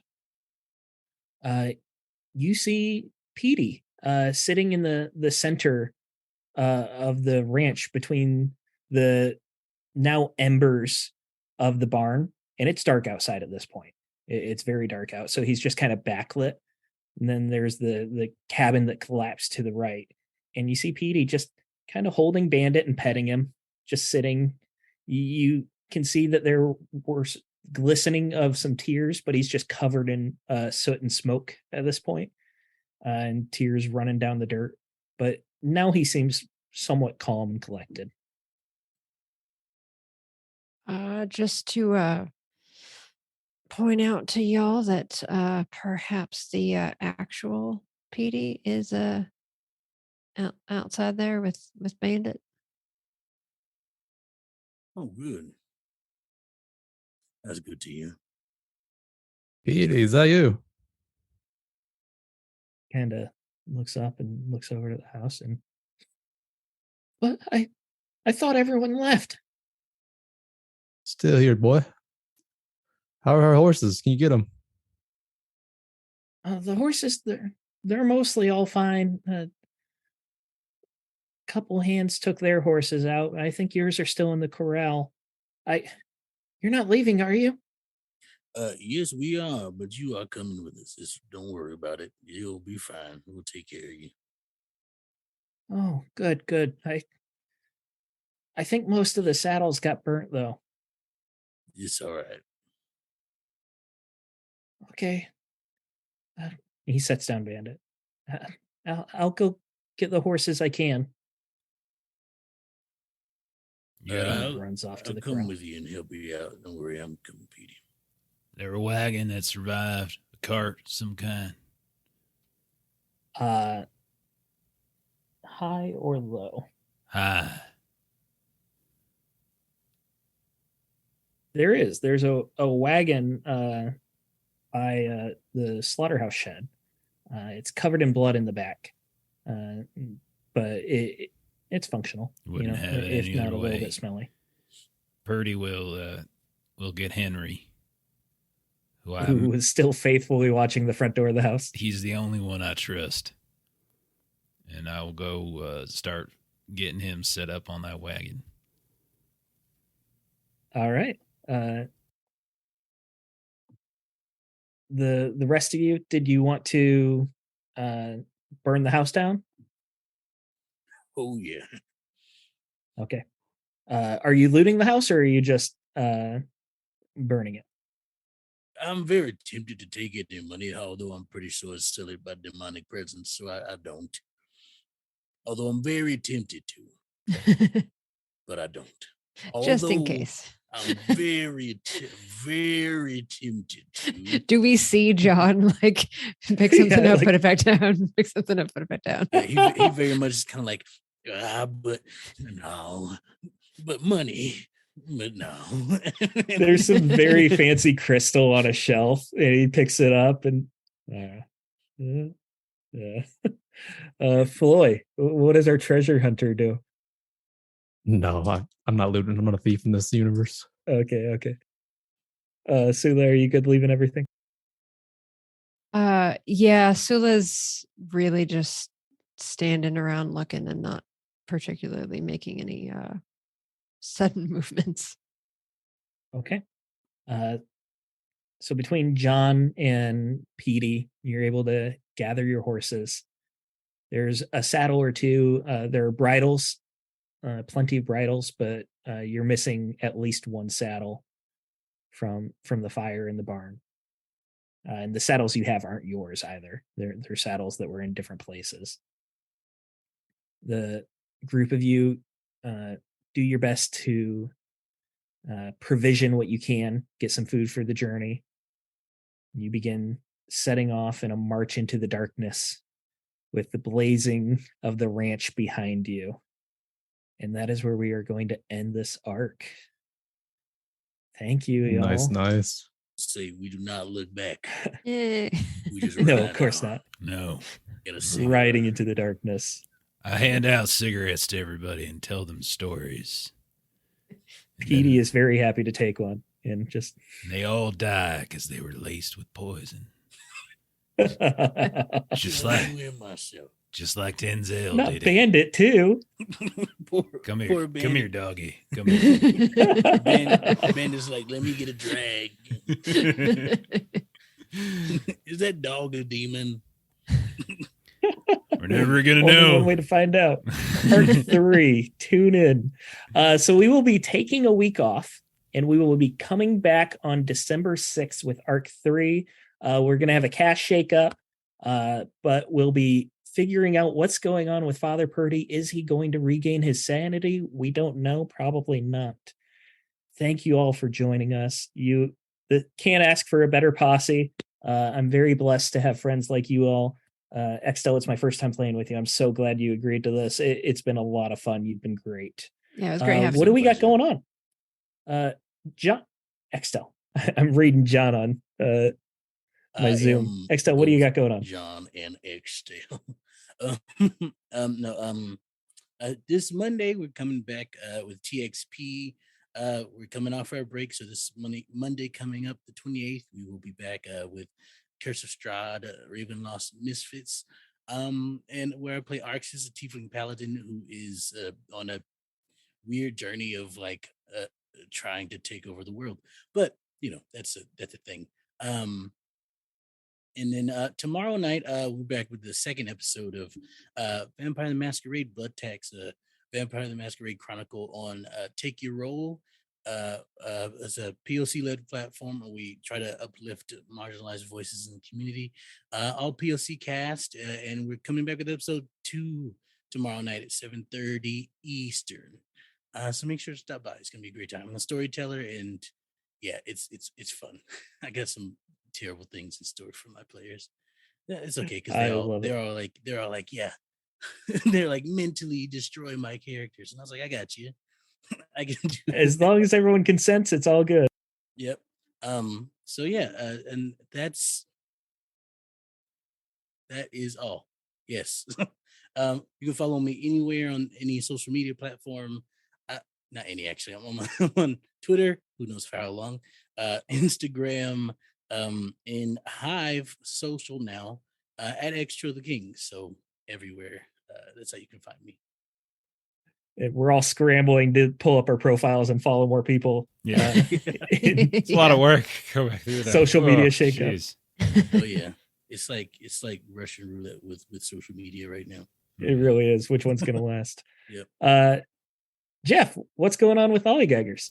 Yeah, dude. Let's see. Friday, we're finishing up Mothership, Gradient Descent. We are on our final episode. We will see what happens. We had one hell of a cliffhanger at the end of the ep we last played, where Steven tried to kill everybody, and now we'll see what happens. Then Saturday we are doing Wondering Second Edition. We are back to that. We were off last week. A lot of our shows, we had a bunch of people who were sick, so every one of our shows we were losing at least one or two. So we'll be back to Wondering this week. We are still in Angmar. We are still in this crazy fortress of weird sorcery of the unseen and all sorts of stuff. So we'll be back to that. And then on Monday, very excited. I'm hoping it's going to happen this time. We're hoping to start up our Call of Cthulhu campaign. We're going to be doing a lengthy Call of Cthulhu campaign. We're going to be doing some Horror on the Orient Express. We're going to be doing a special Session 0 where we're going to go through these life path tables we got that we're going to kind of mess around with, and we're going to create characters together. And then also over the next several weeks up through the end of the year, we're going to be participating in a little giveaway courtesy of our friends at Norse Foundry. Nothing right now, but basically you'll get some more info very, very soon, as we're going to be. They've been very, very kind to give us some stuff that we can give to you, and so that everybody can have a wonderful holiday season and all that kind of stuff. So stay tuned for that. But that's it. I think that's it. Thanks for everyone hanging out. Steven, thanks for round 2. Very nice. Thank you. Thank you for hosting, and everyone for watching. Feel free to leave comments on how I messed up the system on YouTube so that Jeff can tell me later. I tend to delete all the negative comments about Steven, which takes up roughly 3/4 of my day. That's why these videos don't have comments on them. Jeez, it, I knew people were talking. I'm looking out for you. I'm looking out for you. So thank you to everybody who was watching tonight. Thank you to everybody who's watching this later on the YouTubes. Those of you tonight live, have a happy Thanksgiving if that's what you're celebrating in a couple days. For our American audience, we're going to go ahead and raid someone. I'm going to raid a new channel that I've never seen before, so this is always kind of fun. Quests and Chaos are playing some Dungeons and Dragons, so we're going to go ahead and give them a quick raid and see how that goes. So follow the raid, say hi to those people, follow them, follow us, and we'll catch you all later. So bye-bye. Bye-bye.